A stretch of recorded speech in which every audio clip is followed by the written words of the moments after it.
अस्सलामु अलैकुम। आज हम बात करेंगे अपने अंदर मौजूद एक ऐसी चीज़ के बारे में जो दूसरों से तो छुपी हुई है लेकिन वो आपसे भी पोशीदा है, और वही हिस्सा दरअसल आपका शैडो होता है, यानी आपकी शख्सियत का वो पहलू जिसे आपने कभी दबा दिया, इनकार कर दिया या शायद पहचाना ही नहीं। शैडो मतलब नफ्सियात में शैडो की इस्तिलाह मशहूर माहिर नफ्सियात कार्ल योंग ने मुतारिफ करवाई थी। वो कहते हैं कि हर इंसान की शख्सियत में कुछ ऐसे जज्बात, ख्वाहिशात या पहलू होते हैं जिन्हें माशरा, खानदान या हमारा अपना ज़मीर नामुनासिब या गलत समझता है। इसलिए हम उन पहलुओं को छुपाने लगते हैं और यूं वो हमारे लाशऊर यानी अनकॉन्शियस माइंड में दब जाते हैं। मसलन आपने भी ये कभी ऑब्जर्व किया होगा कि आप ये तो कहते हैं कि मैं हसद नहीं करता, मगर कभी किसी की कामयाबी चुप जाती है। आपको लगता है कि मैं तो बिल्कुल गुस्से वाला नहीं हूँ, मगर कभी मामूली सी बात पे शिद्दत से रद्द अमल आता है। आप खुद को मजबूत या स्ट्रॉन्ग महसूस करते हैं, मगर अंदर कहीं कमजोरी, खौफ या उदासी छुपी होती है।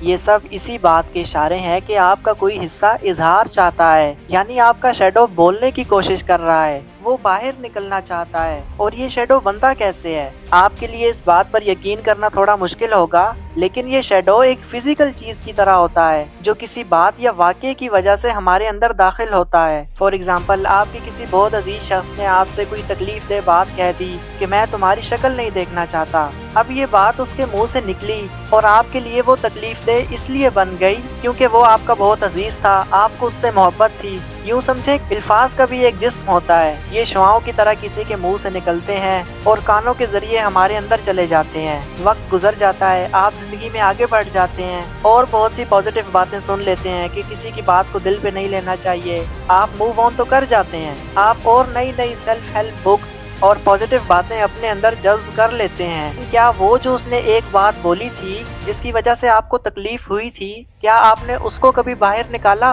वो बात हमारे अंदर कहीं दब जाती है क्योंकि हमारा जहन हमें महफूज करना चाहता है, वो हमें तकलीफ नहीं देना चाह रहा होता, इसलिए ना वो उस बात को कहीं छुपा देता है कि आपको याद ना आए, लेकिन होती तो वो हमारे जिस्म में ही है। वो कभी न कभी हमारे पट्टों या कमर के दर्द की सूरत में सामने आ ही जाती है, और ये सिर्फ फिजिकली सामने नहीं आती बल्कि ये इमोशनली भी हमें मुतासर करती है। लाइक आपकी सेल्फ स्टीम बहुत कम हो जाती है, अपनी नज़रों में अपनी वक़्त का कम हो जाना, अपना इमेज बहुत कम हो जाना, अपनी ज़िंदगी में आने वाली हर नई तब्दीली या हर नए बंदे को शक की निगाह से देखना। अगर आपका किसी से ताल्लुक टूट गया हो तो आप दोबारा किसी से नया ताल्लुक बनाने से भी डरते हैं कि अब की बार दिल टूट गया तो हम ये कैसे सह पाएंगे, यानी ये एक ड्रामा की शक्ल इख्तियार कर लेता है। तो इस शैडो को बाहर निकालने के लिए भी एक प्रोसेस होता है। ये बिल्कुल एक सांस लेने के जैसा है कि अगर आप अच्छी पॉजिटिव चीजें या ऑक्सीजन अपने अंदर भेज रहे हैं तो अगले ही लम्हे आपको अपनी बॉडी में मौजूद नेगेटिव एनर्जीज को खारिज भी करना होगा,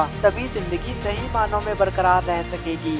और इसी चीज को शैडो वर्क बोला जाता है। शैडो वर्क मतलब उस ड्रामा को, उस शैडो को बाहर निकलने का रास्ता दिखाना। और ये कैसे दिखाया जाता है? खुद से सवाल करके कि मुझे किन बातों पर फौरन रद्द अमल आता है, या दूसरों में कौन सी बात मुझे सबसे ज्यादा बुरी लगती है, किन यादों पर अब भी दिल भारी हो जाता है, या मेरी सबसे बड़ी इनसिक्योरिटी क्या है, मुझे किस चीज का सबसे ज्यादा खौफ है और क्यों है। अक्सर इन्हीं सवालात के पीछे हमारा शैडो छुपा होता है। शैडो वर्क हमें दरअसल खुद आगाही, सेल्फ अवेयरनेस और अंदरूनी शिफा, इनर हीलिंग में मदद करता है। ये इस बात का शऊरी सफर है कि मेरे खौफ कहाँ से पैदा हुए, मैं अपनी कौन सी जज्बाती तकालीफ दबा रहा हूँ, और मैं लोगों के साथ कैसे एक सेहतमंद ताल्लुक बना सकता हूँ। फॉर एग्जाम्पल, अगर आपको छोड़ दिए जाने का खौफ है तो शैडो वर्क इस बात को समझने में मदद देता है कि ये खौफ कब और कैसे पैदा हुआ, और आज भी आपके रिश्तों और फैसलों पर इसका असर क्यों है। और अपने आप को जानने का, अपने ट्रॉमा को बाहर निकालने का सबसे बेहतरीन तरीका है सेल्फ जर्नलिंग। अपनी रोजमर्रा की सोचें, फीलिंग्स या रिएक्शंस तहरीर करें। लिखने का अमल शऊर और लाशऊर के दरमियान एक पुल बनाता है जिससे दबे हुए जज्बात वाज़ेह होने लगते हैं। अपनी फीलिंग्स या एहसासात को जज मत करें। हसद, गुस्सा या खौफ को बुरा करार देने के बजाय ये देखें कि वो आपको क्या सिखाना चाहता है,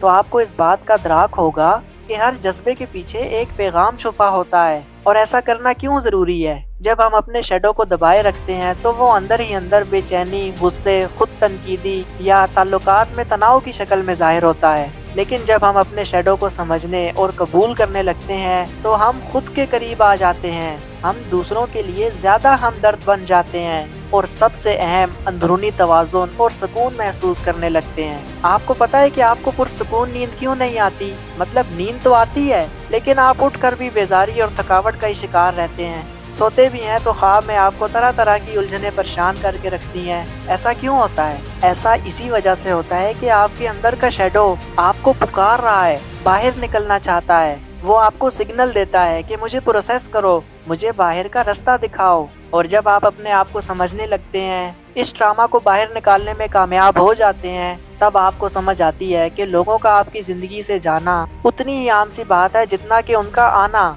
ये एक आम सी बात है और नेचर का प्रोसेस है। लेकिन हमारे माशरे में किसी ताल्लुक का ख़त्म हो जाना या दोस्ती का टूटना एक नाकामी समझा जाता है। रिश्ते का ख़त्म हो जाना अब ऐसा बड़ा खौफ समझा जाने लगा है कि जैसे उसके बाद इंसान का सब कुछ ख़त्म हो गया, जबकि ऐसा नहीं है। निम्रा अहमद लिखती हैं कि जब आप मैच्योर होते हैं और अपने ट्रामा से खुद को निकालते हैं तो आप दुनिया का एक राज पा लेते हैं कि तब्दीली हर चीज़ का मुकद्दर हुआ करती है। जैसे कद बढ़ने से कपड़े छोटे और तंग पड़ जाते हैं, वैसे ही जब इंसान अपनी रूह का ख्याल रखना शुरू करता है तो कुछ लोग उसके दिल को तंग और छोटे पड़ जाते हैं। वो उनके साथ रहे तो उसे घुटन होती है। रिश्ते हमारा आईना होते हैं, वो हमें हमारे उन हिस्सों का अक्स दिखाते हैं जिनको तंदुरुस्त होने की ज़रूरत होती है। जैसे जैसे आप ज़िंदगी में आगे बढ़ेंगे, कुछ रिश्ते मज़ीद गहरे और मजबूत होते जाएंगे और कुछ रिश्ते धुंधले होकर पसे मंजर में चले जाएंगे। तो शैडो वर्क का मकसद खुद से नफरत करना नहीं है, बल्कि अपने हर पहलू को समझकर उससे सीखकर खुद को शिफा देना है, हील करना है। रोशनी तभी मुकम्मल होती है जब साया भी साथ हो। तो अगर तो आपको इस वीडियो से बहुत ज़्यादा नहीं तो कोई छोटी से छोटी बात भी सीखने को मिली हो तो मुझे कमेंट्स में ज़रूर बताइएगा। अगर आपका कोई सवाल हो तो आप मुझसे कांटेक्ट कर सकते हैं। मिलते हैं नेक्स्ट वीडियो में। अल्लाह हाफिज़।